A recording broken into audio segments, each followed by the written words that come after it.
Hello everyone and welcome back to my opinion. The second ODI has come to a close. Australia have won this match with 2 wickets to spare. Let's get into this review. In my previous video, I had made a few points, and according to me, the outcome of this match has revolved around the extent to which those points were fulfilled. Starting off with the 11th, India named an unchanged 11. In my preview 11, I said Kuldeep Yadav should play, and depending on who they were going to bowl more, one of Prasidh Krishna and Washington Sundar.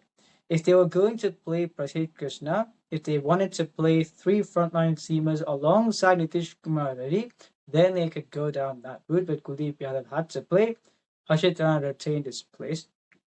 And in the second scenario, if they could trust Nitish Kumar Reddy to be that third seamer, then you could play 3 spinners. And the reason why I'm saying that is because I mentioned the stats at this venue in the last 12 ODIs where it can be misleading. 150 wickets for pace, 18 wickets for spin, but I felt that the spinners could have an impact at this venue. And who picked up 4 wickets? Adam Zampa. So I think it's a disappointment that they didn't play Kuldeep, and I think for 2 reasons they may not have played Kuldeep. One being they're going after batting depth, and secondly, as I've said, that stat may have been misinterpreted as if the spinners wouldn't have much of an impact at this venue, so I'd rather go with 2 spinners who could bat, but I think that was an incorrect thinking, and those 2 factors may have played into their decision, and I don't think that would have been the correct decision.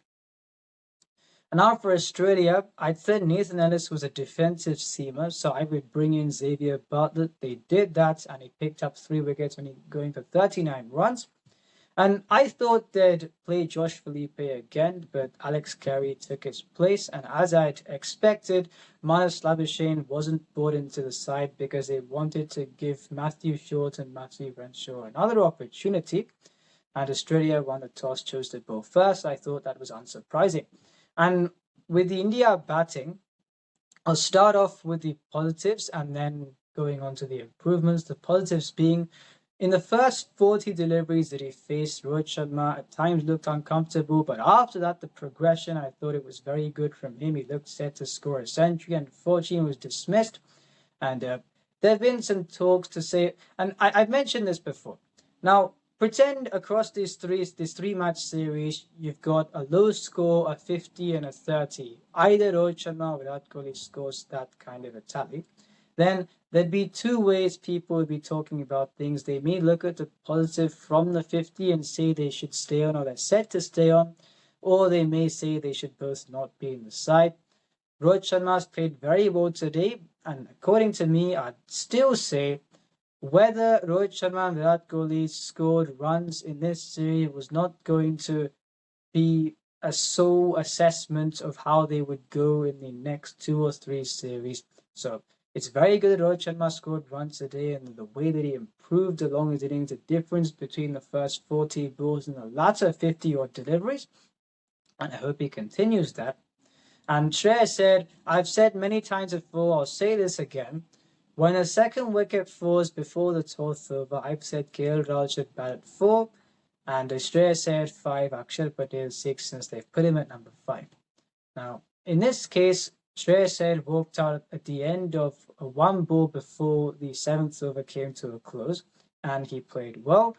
But I'd still say if you're looking at the success ratio of when he walks out early to when he walks out after the 12th over, I'd much rather he walks out after the 12th over, but he played well today.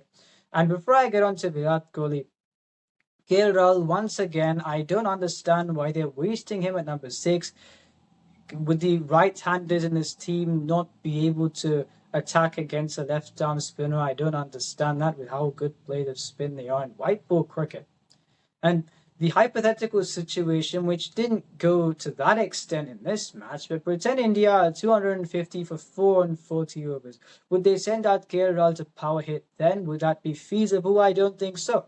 And that is why I don't know why they've demoted such a technically assured batsman to number 6, but they have done that. And now on Virat Kohli, as I'd said before, his output during this series, I don't think it would have been something that you could say, okay, if he had scored a 50, 0 and 30 in this series, he was definitely going to be set to play in 2 years' time. I want both him and Rohit Sharma to play the 2027 World Cup, but I didn't think how they did in this series was going to guarantee that. And I talked about the prospective schedule in my previous video, where you've got India ODIs, the IPL, Vijay Hazare Trophy, the domestic 50-over competition, and then during the August time, since both Virat Kohli and Rohit Sharma retired from Test cricket, they wouldn't be touring with the team, so they could play the Royal London One Day Cup. Now, if you play those 4 tournaments, you've got a decent amount of match time plus your own preparation to say that your game is at a point where you can play in the World Cup in tough conditions in South Africa. So in that case, him being dismissed early in this case, I don't think it's a sign for concern because he's not played cricket for a while. But I think he's got to incorporate a similar kind of schedule that I suggested to make sure that he is getting match practice regularly. Otherwise, as a logical progression, then if you don't get match practice and it takes a while for your feet to move, then things like this can happen. I don't think you can criticize him for that. I just think it's a fact. So I don't think Virat Kohli should be judged by what has happened in these first 2 matches, but I hope that he can incorporate a similar kind of a schedule so he can be match fit more often than not. And now going on to the Australian bowling card. As I'd said, Mitchell Starc doesn't have a great record against India, 2 for 62 and 10. To compensate for that, they played Xavier Belt at 3 for 39 and 10. And Josh Hazlewood, we've seen, he's hit a length throughout his career, none for 29 in his 10. And Adam Zampa picking up 4 wickets. As I'd said before, the stats can be misinterpreted. 150 wickets for pace, 18 for spin. But Adam Zampa showed that spinners can have an impact at this venue. India should have played really better. And I'll finish talking about Australia's batting before I get on to India's bowling. For Australia's batting, there have been positives in this series, especially considering they've been playing an inexperienced lineup in the middle order.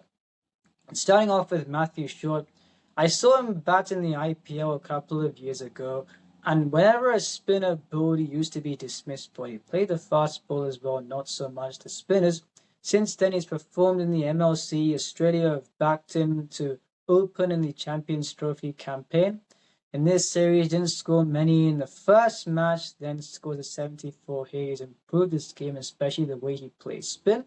Matthew Renshaw hasn't played international cricket for quite a few years, but he scored a 30 once again today.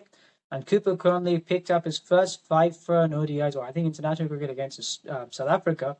And in this case, scores a 61. So, especially considering no Marnus Labuschagne in this team, Steve Smith has retired. They've not got that dependable anchor in the middle overs. I think it's only positives for Australia's batting lineup in this series thus far. Now in India's bowling, Mohammad Siraj, an improved performance from the previous match. Arshdeep Singh, I thought, also bowled well. Ashit Rana's first 5 overs were okay, not so much the last 3. As we saw in the Asia Cup match against Sri Lanka, he either goes quick and full or short and slow. And Mitchell Owen in the last 3 overs scored a lot of runs against him. I'm not criticizing Harshit Rana, however. We don't know when Mohammad Shami will return.